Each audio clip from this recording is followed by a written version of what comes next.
Wait. This is a news organization. We need professionalism.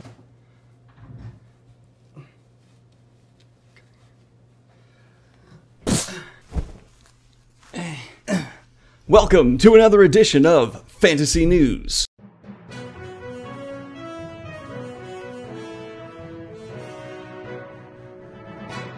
Michael B. Jordan making moves. Ben Affleck hanging up the cowl. Stephen King book? This will be another episode of Fantasy News! Yes, you heard me right. Michael B. Jordan is making heavy moves in Hollywood. Not only are there rumors he might play Superman after Henry Cavill is stepping down to fully commit to Witcher. That is entirely a rumor and all speculation, do not quote me on that. But he has also purchased the rights to make an adaptation of the new fantasy epic Black Leopard, Red Wolf. Yes, the young actor now exclusively has the rights to an adaptation and wants to have it adapted for a fantasy epic we can all enjoy. I'm very excited. Local booktuber hack fraud Daniel Green is in the middle of reading this book. Expect a review on his channel that is terribly done later in the week.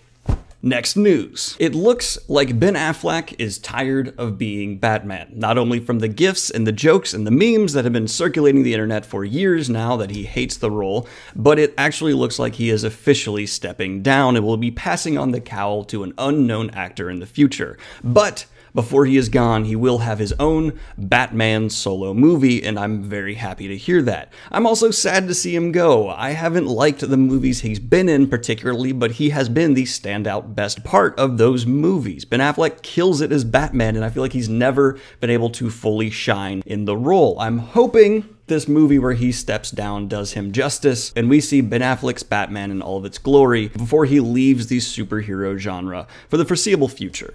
Next, news. The two King Killer shows are both making progress in their adaptations. Yes, there is two, a prequel and the actual books themselves being adapted. The prequel is already in production and looks like Showtime, which is helming both shows, is making urgent strides to bring it to the TV audience as quickly as possible, while the adaptation of the actual show has officially begun being written. Very cool, King Killer fans. I hope it lives up to the series. For your sake, next news. Javier Bardem has joined the cast for the Dune adaptation, possibly making this the best cast for any fantasy adaptation ever. Holy bejesus, Dune, what is your budget like because you're hiring the best of Hollywood? Javier Bardem is one of the best actors to ever play villains, in my opinion. His appearance in one particular Coen Brothers film sent shivers down my spine. He has been cast as Stilgard, I think that's how you pronounce it, for the Dune adaptation, and if I remember correctly, that is phenomenal casting. I'm really hyped for a Dune adaptation, and I didn't like Dune that much, so wow, good job Hollywood. You're making me pumped for a series I didn't previously care about. Also, Zendaya Circling, I think I'm saying that right, has joined the cast as well. She is notable from these projects.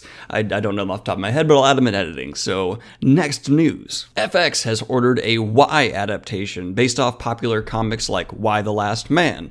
It's an interesting series I don't have time to get into right now, but I highly recommend you check it out if you're interested in graphic novels. The general premise seems different, and I remember reading them when I was much younger. Highly recommend you at least dabble into what that adaptation is going to be, because I think it'll be a standout from a lot of the adaptations coming down the road. Now, in the next news, we have the Game of Thrones prequel getting a speculative air date between 2020 and 2021.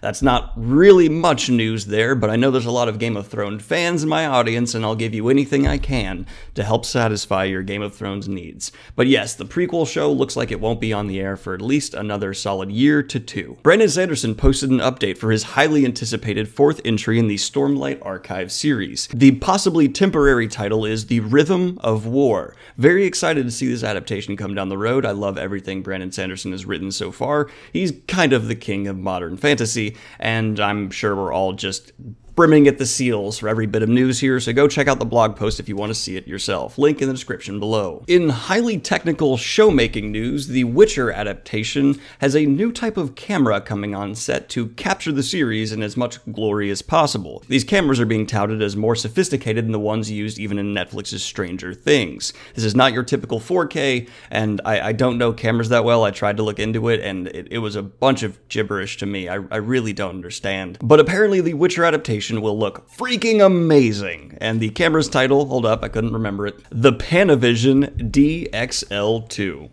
Sounds good. My cat won't stop sneezing. And in the biggest news of this episode of Fantasy News, we have a new Stephen King adaptation coming down the road. I'm going to drop that voice for now. So it's going to be called The Institute, and with Stephen King's writing, it's going to be pretty dark, as you can safely assume. I'm going to put a safe guess out there that pee is mentioned at one point, or at least the drastic urge to piss, because it's King, and he often includes that. It weirdly works for him. God, he's good at what he does. This is the cover of the book that has been released. The synopsis, mild spoiler warning for the synopsis, is that a young boy's parents are murdered in the night and he is loaded off to some mysterious location. Now, there seems to be children with special abilities in this story, and if it was any other author, I'd say, wow, this kind of sounds like maybe like an adultish YA novel, but it's Stephen King, so I'm highly doubtful that's going to be the end result. Stephen King's lowest lows as an author are still higher than most authors' best works, and I'm highly anticipating this one. I was a big fan of his last massive release, The Outsider, or local hack fraud Daniel Green was a big fan of his last release, The Outsider. That's actually like not a joke. I keep forgetting I'm supposed to do that for this character. Also, this itches. I think that's it though. I think that's all the news, guys. I've enjoyed being your news anchor. I hope you enjoyed this episode of Fantasy News. I sweat in this jacket quite a bit. And let me know what news stories I missed. Thank you all for listening. Like and subscribe if you want the Fantasy News brought to you on a regular basis. Hit the Patreon if you want to support our local news fantasy network. And for all those asking, I really appreciate the concern. Yes, Pips is no longer sick. He just keeps sneezing, and I'm taking him to the vet tomorrow to figure out why that is. Have a good one, y'all. Peace!